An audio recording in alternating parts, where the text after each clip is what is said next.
Ka inga e mata mai te awhia whif ka paapātu mahalo takutou kātaki. E hoko atu I te aho nei e te taranoa tātou ki a whai tō whakawhenua o tātou motu, pēr tō whakatahi mo te whae ani ko Lucia Tauwhana mai te kolo lawenga hau o hinga ia pēr motana ki I vai e whakahoko ki te mahaki ani ko te riringi ko tō matamai.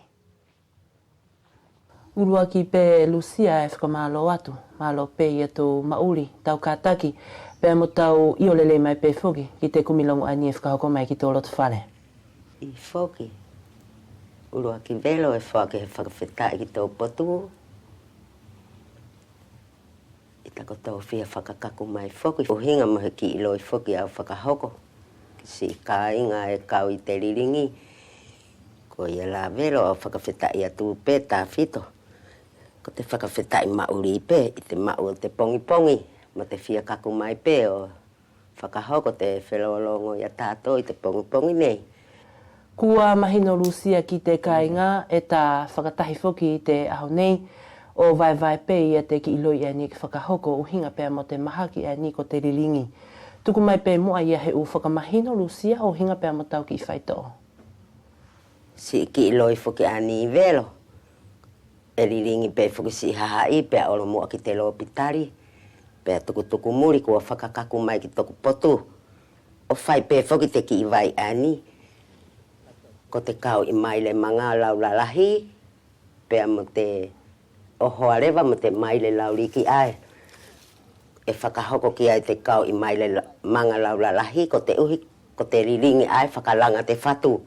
Ko ia la ai piki lua ia nāua.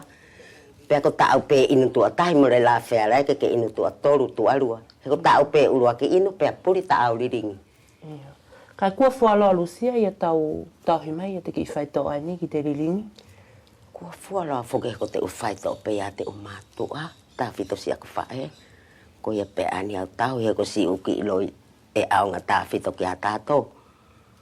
Pea ke mao whainga fua pe ia te uki akau ani e ke whakahahanga ki te kāinga e whakahoko aki whoki ia tau whaitoa?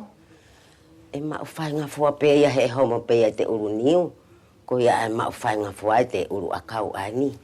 Mo le whea ia ke puri.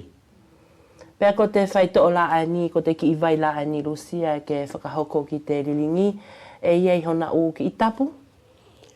Ko tōna tapu tāwhito ko si kai mea lolo pe tāwhito aia. Mo te kai māsi mā pe. Pea inu pe lewa te ki I vai ani, pea puri ia. Mo le whea ke tō e whakahoko mai. Pea o kako mai la ki te temi ani Lucia e tā palapala lau ai, e kua kaunga Maria e nā tō kua o mai o kumi maori mai ki tō loto whare o hingai pē whoki pea mo te ki I vai ani e ki whakahoko ki te riringi? E I kua toko lahi o sia, si ako whakamauri te kāinga. E oro ki te loo pitari pea o mai, o au whakamauri a ki te ki I vai ani. Pea kore mai he uhaha I pē whera kau tukuanga pēu tuku whakawhainga fua pē.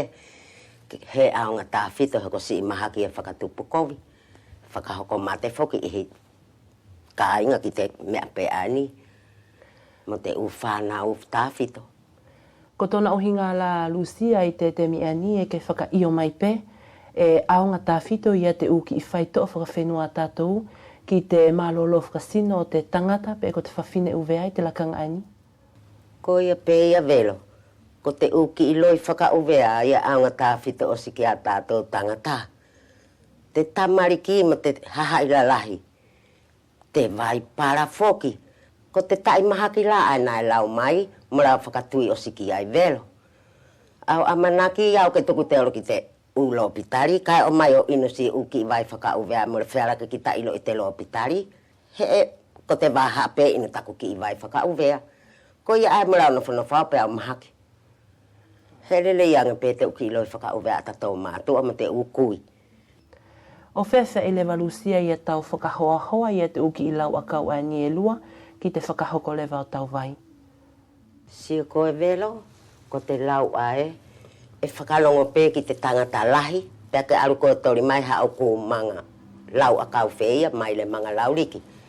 Pēr more ko te lau moi, ae whea, ko te lau ae hange kua mātutua mo hange lau lenga.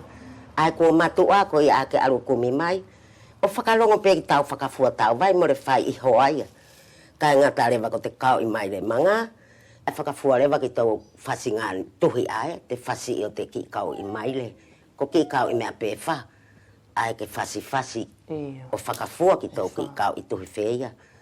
Ki kau I mea pewha, mo hau ia fo I lukunga, mo ka pau ko he Kristiano e lahi. Ko te ki kau toe le vai, whakafua pete o ki lau akau, ki te ki toe. Pea purisi mahaki aia, he ko te mahaki whakatupu mate. Pea hange pe ko tau tuku mai te kamata Lucia e tu atahi pe e tona whakainu.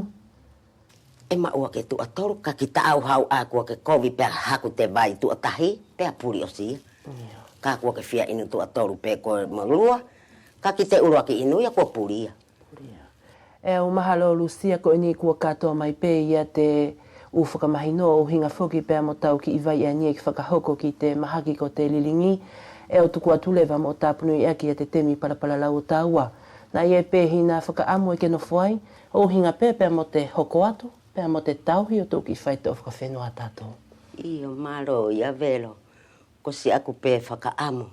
Ki ana tō katoa pē whakahoko te uki iloi whakauvea te umātua te ukui. Ke e ofa mai pē whaitu umau, tuku te pipiko. Ka hau he tahi mā upo, ka taki o mafuta whaisi whaita o. Hea fua ki au. Pe mā upo, pe mā fuata, mrau piko au. Au fia whaita o ke lelei he mrau roto ke mamahi. Ko ia la ai au whakaamu ai pe ki te kāinga e ia hana tō uki iloi whakauvea. Mai te ukui mo te umātua ke na tō o ofa mai o kātaki o whakahoko. E au whakaamu amu laki si I kāinga tara mai kua o te mahaki ki te au tupu. O ia oe o homri ko ia. O ofa mai inu si ubai para pea puri si I mahaki. E lelei te o mahaki ki si u whaita o whakauvea. E au whakawhetai pea mwhakamalo atu Lucia, I te aluanga pē whoki o si au tokoni mai ki te whakahoko o te ngā ue I te aho nei. Pea ki a koutou ko te kāinga e mata mai te awhiawhi, katoa atu la ae o te kumilongo o hingai pē whoki, pea mo te tauhi, pea mo te hoko atu o te uki I whaita o whakawhenua tātou, whakatahi pea mo te whae ani e kua mā ofa pea mo tau nei atu.